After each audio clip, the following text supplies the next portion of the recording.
Hey everyone, so I'm going to go over a little bit of web components today, and this is kind of it's not really a new idea for JavaScript. It's got this idea of web components for quite a while, but the idea of using it as a SPA, so if you're not familiar, a SPA is a single page app similar to React or Angular or Vue.js.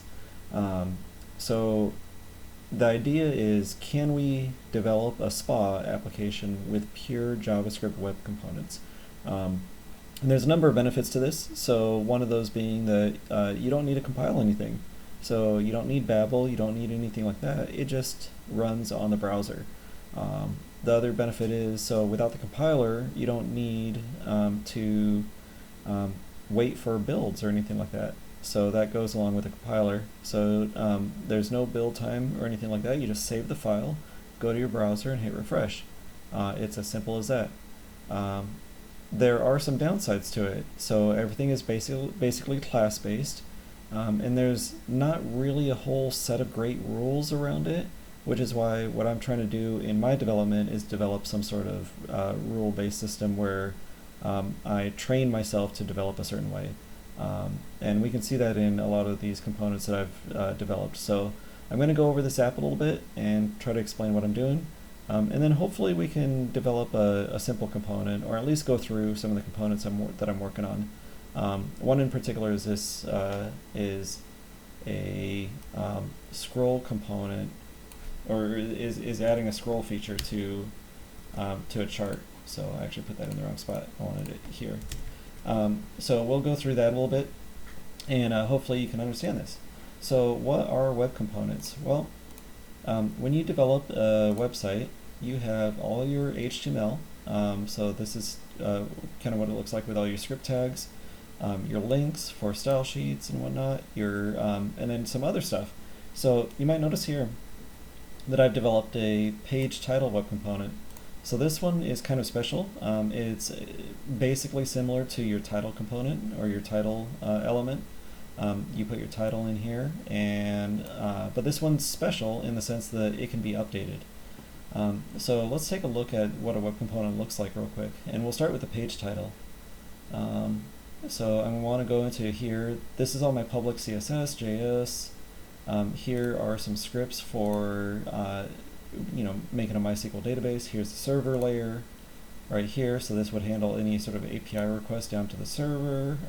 But inside of our public folder, you might recognize this as holding like the public CSS files, so like the style sheet, or maybe some images.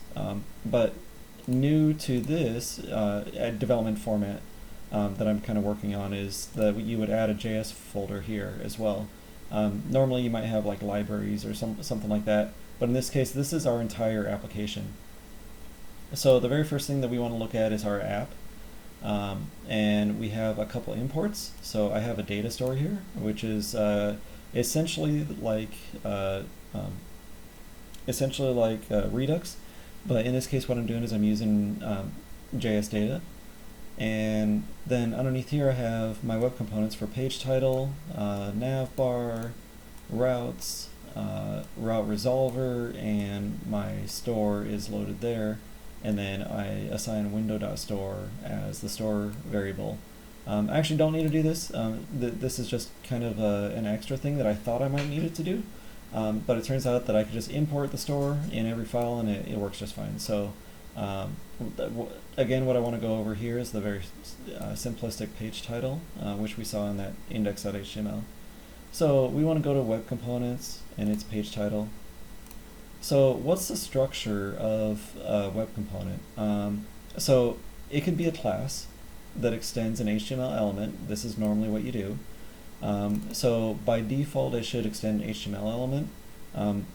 There are other HTML elements, like for instance you might create a select element, like for instance this period select element, which is purely a select element. You might want to extend HTML select element, but that won't work. The only one that will work is HTML element. And so what these could be is any sort of element. It doesn't have to be a select element. It could be a div, or it could be anything you want. So that kind of gives you freedom to be able to develop any sort of element. So this extension of HTML element is a very generic extension. So what we get with this is we get a static observable attribute or observed attributes function. So this tells the system, look at these attributes, and when these attributes change, I want you to re-render or execute an attribute change callback. So the next thing that we want to look at is our constructor. So whenever we execute a constructor or a class, we can use a constructor, and in this case we have our super constructor. And I mentioned earlier that the HTML select element can't be used as an extension, and that's because there is no super callback, so we wouldn't be able to create a constructor. So that's where this HTML element is a generic element, and then we can call super, and that gives us our entire prototype chain. So then we can add other features in here. I mean, this is just an element at this point, so when you call this, it would be like document.getElement by ID, some element ID, and then you can do whatever you want with that element. So it has styles, it has events, it has various other properties that every other element has. So in this case, what I'm doing is I'm setting the style.display to none, which makes this element disappear. So instead of it looking like by default a div, so in HTML world, if it doesn't recognize what an element is, then it's going to call it a div and then render that element information. So instead of doing that, what I'm doing in page title is I'm erasing it from the view, and then I'm calling this .write title. Now in this case, write title might be the wrong definition or the wrong function name. In other places, in other web components, I use render. So we might want to call this render. And this will look very similar to now React, the class-based React system. So you might recognize render now. And that gives you kind of this parallel between how these web components work versus how React works. So again, I mentioned that it has this attribute change callback. So basically, whenever one of these attributes changes, it's going to call attribute change callback. It'll give you the name of the attribute, the old value, and the new value. That's pretty awesome. In our case, we don't care. We just want to render it. And inside of our render function, I'm getting the title attribute, or getting the title variable. I'm getting the prepend variable and the append variable. And then I'm going to create a title out of those. So I have a separator, I have a title, I have a prepend, and then if I append something, then I can append it to the end. Here I have a console log in there, which we don't need anymore. And then we set our document.title to whatever the new title is. So now this creates a dynamic title update system, which is really cool. Where I get these values for like this .title and this .prepend and this .append, I'm getting those from these getters. So we have attributes, and our website can change the attributes for the page title. And those attributes here, we retrieve them and we say this.getAttribute title, and then we return that as our getter. And these can have any number of functions or any number of lines in them. So we can perform more advanced features like going to the data store or doing an API request if we needed to.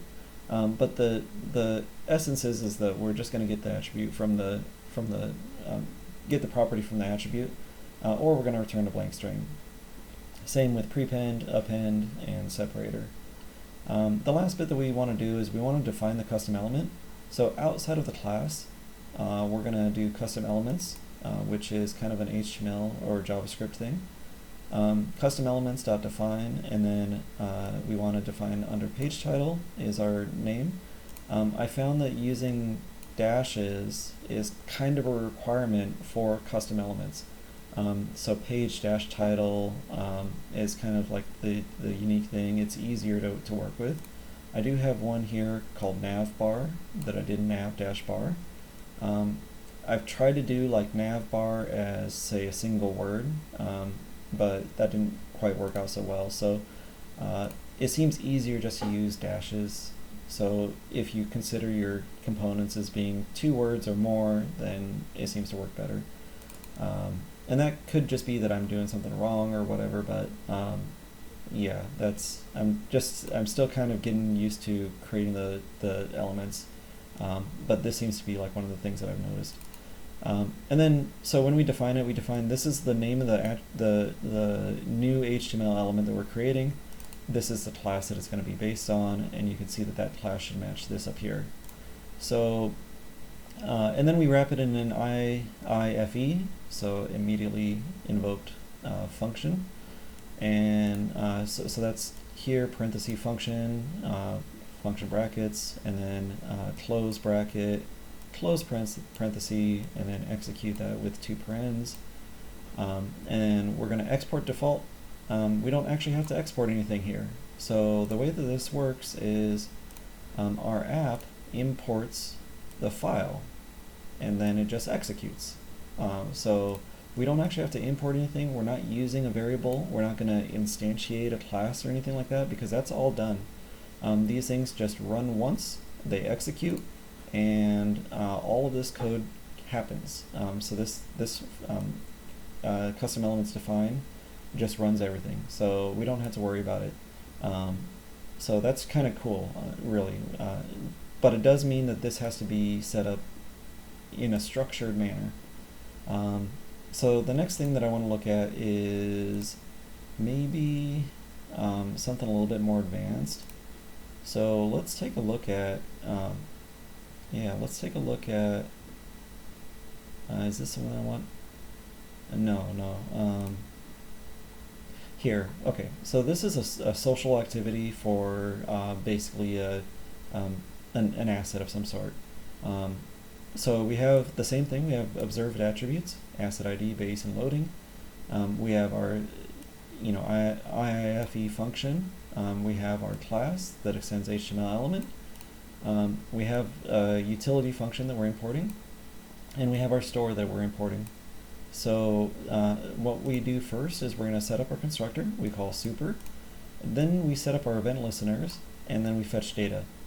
So this is really important with web components. When we execute, say, like an API request or a asynchronous function, the function is going to come back, and we need to re-render the data.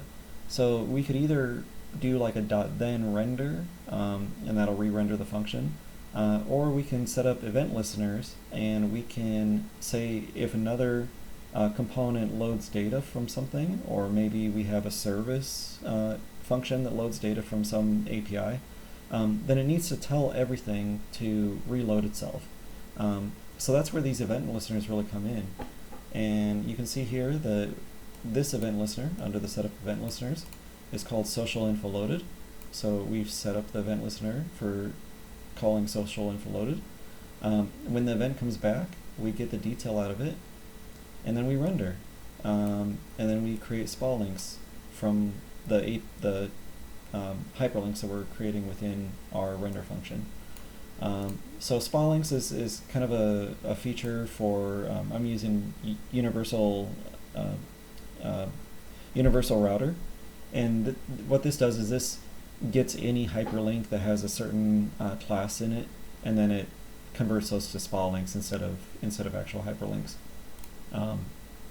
We have our connected callback. So you see in here in our constructor, we don't have any render function. That means when this class is constructed, it's not actually going to render it. It's just setting up the data. Our connected callback is the one that we want to use for rendering, and it's asynchronous, meaning that it happens in its own, thread of sorts. So it's happening when the browser wants to get to this, it puts it on the stack, and then all these things get executed, but it doesn't block the browser. So in a non-blocking way, we're going to render this component. And you might wonder about the fetch data. So here is our async function for fetch data. And one cool thing about this is that all of these functions can be asynchronous, and that's just built into the browser. So you don't have to worry about, oh, do I have Babel at the right version or anything like that. If you're developing for newer browsers, you can go ahead and use any of the newer functions you want.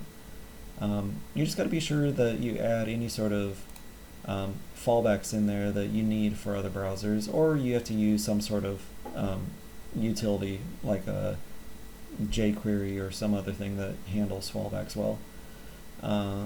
So for fetch data, I'm going to set my attribute loading to true. So you can see here I'm watching loading. And what that does is by setting it to true, by setting it to true, then we're going to render, and we can render, say, like a loading screen or something like that. And then what we're going to do is we're going to do store.find.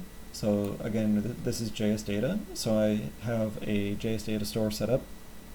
I have an asset social activity relation set up and routes set up and all that good stuff, schemas and whatnot.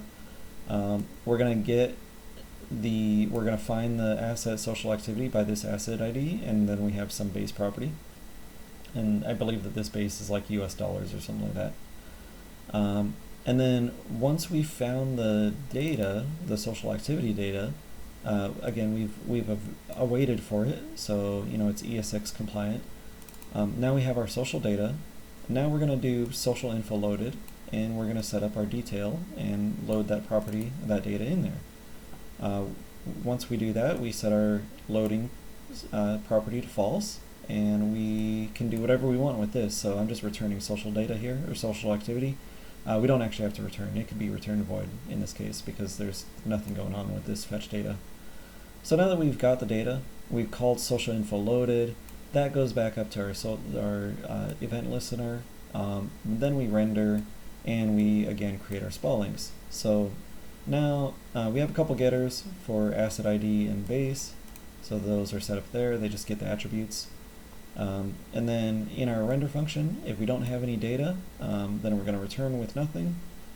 If we do have data, then this, so like the very first time that we render, it's going to have no data. It's going to call this one here, and it'll just return nothing. The next time we render, it'll do this one up here, and this .data has been set, so we'll pass this guy, and then our element inner HTML is set with a style attribute and our HTML. So now the way that these work with styles or with building HTML, it's any way that you would set up HTML within JavaScript. So you could do element.innerHTML, or you can do create components. So like in this one, I'm doing create element div, I'm adding classes to it, I'm creating a period select element, I'm appending that period select element to the asset chart element. That's this one here. So this, I'm erasing the inner HTML from the asset chart before I render. So then I'm appending the period select. I'm creating a canvas, I'm setting the ID, I'm getting the context, I'm creating a chart element, adding asset info data, appending all those childs and everything like that. So you could see that there's a lot going on here. It's a little bit more involved. Or very simply, for this one, you can just go element.innerHTML equals blah, some HTML. So you can see there's some flexibility to it. The one thing and you can also mix them up too. So like I could start with this .innerHTML gets style like that, and then I can add to this later on, but I can still have all of these because all of these are still append child. So that shows you that there's some flexibility to this, which is really cool. And what about these styles? There's two different ways with web components to set up styles. One is with like a shadow DOM, and the other is without a shadow DOM. In this case, I'm choosing not to use a shadow DOM. And there's two reasons why you'd choose one over the other. The shadow DOM allows you to create your styles and prevent others from interacting with them. So if you create, say, like a drop-down, and you want it to look like a really cool, material design drop-down that has a certain style structure, and you can choose dark or light or hot dog coloring if you want. Hot dog stand from Windows 3.11. If you want to choose any of those things, if that's how you want to design it and you don't want anybody to be able to change it, then you create your shadow DOM. However, if you're creating something like a website, like a spa, then you don't want to prevent people from modifying your CSS. You want to be able to work within the CSS of the website that you're working with. So in that case, like this H3 here, I might want to go into my style sheet CSS and create an H3 element somewhere. Like here, there's this no gutters element. Now I could go into the web component and create a custom, shadow DOM CSS class that says no gutters, but it's not usable anywhere else, and I can't override it. But if I use a style element like this within my inner HTML, then I can create custom classes and add my styles directly here. The one caveat to this is that all of these styles are global. So if I create an H3 style here,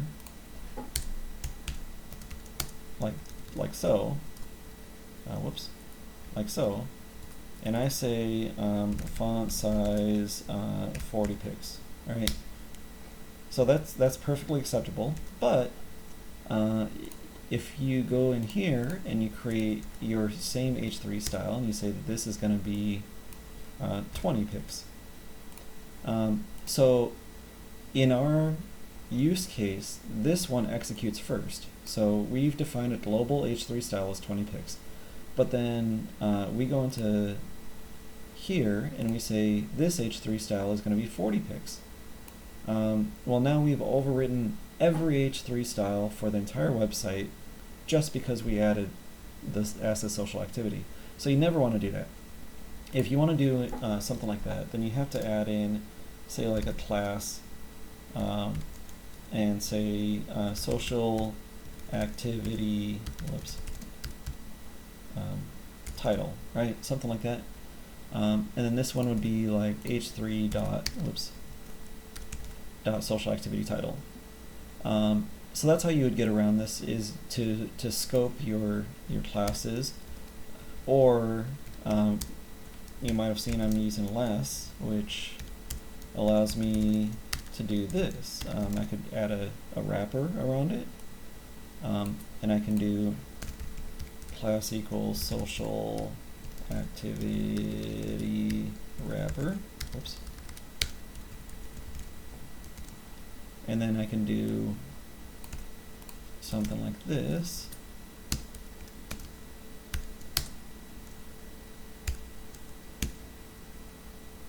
Sorry, not and.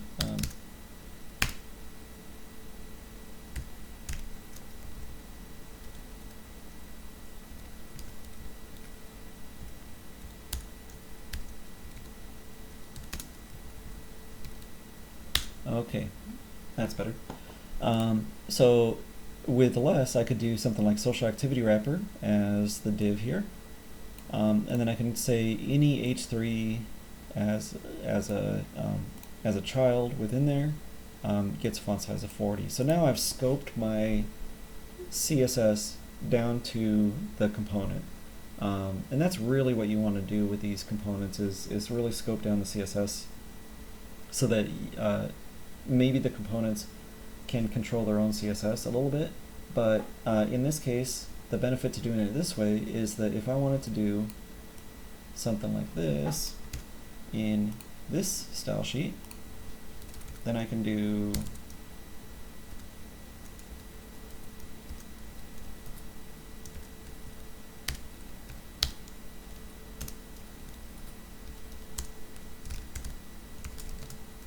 I could do this, let's say 30 pixels. Important. So now I've overwritten what the component says. So what I'm trying to show is that if you used a web component from someone else or from some other library, and you didn't like the styles that that library had, then you could potentially override it as long as it wasn't using a shadow DOM. The shadow DOM makes it very difficult to override any of the styles. But without the shadow DOM, as long as the elements are scoped properly, then you can certainly go in and override those.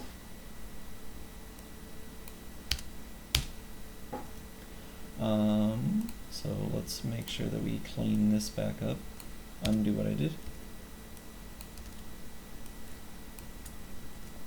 So now let's take a look at something that I'm working on. We are on asset chart. So let's put this all together. This asset chart is a little bit more involved. We have two event listeners, a period changed listener, which is our select element, and I'll show you what that looks like, and an asset prices loaded listener. We also had, which I'm trying to find again, is a scroll listener. Period change period. Okay. So let's do window.add event listener scroll this dot check scroll into view dot bind this. So what does the dot bind do? So when we do an event listener, this event listener has its own this property. So the function that it calls, the this property is unbound or it's undefined. So if within check scroll into view or period change listener, if I called this dot render chart, if I didn't bind it, then this property would be undefined, and it would say can't call render chart of undefined, right? So what we want to do is we want to bind the function to this, whatever the constructor is. It's so we're going to bind it to this, and then when that executes that, then this property is referencing the asset chart class. So I'm going to give this check scroll into view and console.log, and then some, something. So anytime we scroll, we're going to check to see if this asset chart is scrolled into view, and then we're going to do something on it. So we might want to render, we might want to do something like that. So I've been editing this, and I just saved it, and all I want to do now is I want to go here, and here is what it looks like. So we want to change this to 24 hours, and it says down here period changed. It tells me an array, which is my my data store. I'm getting all of the settings from the data store, and the settings for this period change for the chart period say that it's set to day. So you can see here it's set to 24 hours, and we can switch those, and you can see that all of these switch really rapidly. So if I zoom out, 24 hours, they all switch immediately. So that's what's really nice about this. I'm going to try to do a setup with showing how fast things can change compared to other systems like, say, React. But this kind of goes to show you that because it's using raw native event listeners, it can be extremely fast as long as it's developed well. The one thing you might have seen that I was working on was a scroll into view. Now how does that work with these charts here? So if I were to enable this chart function and hit refresh, so what it does is it runs this chart data, and then it tries to build everything. Now the problem with this is this chart.js code isn't very efficient. So as it's going, it's just eating up the CPU. I can't do anything. These drop downs don't work. So that's where I need the scroll into view, and that's where web components really shine, is that you can add, basic JavaScript stuff that everyone should know by now. That's not React, it's not Vue.js, but it's just something that you should know, and then you can add a check here that says, okay, well, if we're within the viewport, then we want to render the code, render the chart. If we're not within the viewport, then we might want to skip this. So the render chart code can say, okay, well, are we within the viewport, and then we're going to render. So that's kind of a neat feature. And you can see here it's still not even, it's still not complete. So I'm going to comment this stuff out. And then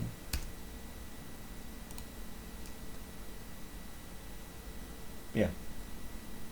So you can see how inefficient this is. It has to render hundreds of these charts.